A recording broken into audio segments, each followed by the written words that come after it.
దేవుడు ఏం చేస్తాడంట?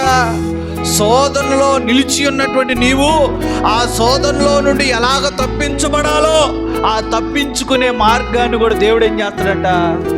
కలుగు చేస్తాడు. తప్పించే మార్గాన్ని దేవుడు సిద్ధపరుస్తాడంట. ఇప్పుడు అందరేమో చనిపోయిందని ఏడుస్తూ ఉన్నారు, కానీ ప్రభు అన్నాడు, నీ కుమార్తెకి ఏం కాలేదు, నీ కుమార్తె బ్రతికి ఉన్నది. మన దేవుడు గొప్పవాడు. మనుషుల ఆదరణ కాదు మనకు కావలసింది.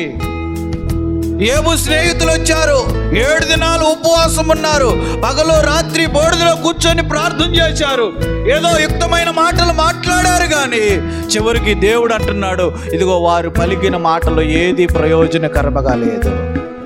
యోబు కూడా అదే ప్రత్యుత్తరం ఇస్తున్నారు, ఇదిగో మీరు మాట్లాడిన మాటలు నాకు ఏది న్యాయముగా కనపడట్లేదు. ప్రభు అంటున్నాడు, నీతో వాగ్దానం చేస్తున్నాడు, ఇదిగో నువ్వు ఏ శ్రమలో ఉన్నావో ఆ శ్రమలన్నింటిలో నుండి తప్పించువాడను నేనే, ఆదరించువాడు నేనే.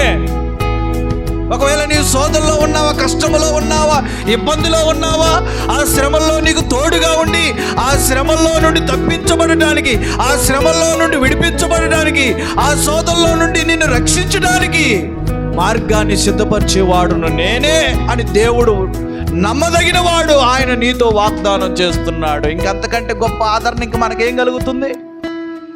ఇంకేదైనా కలుగుతుందా?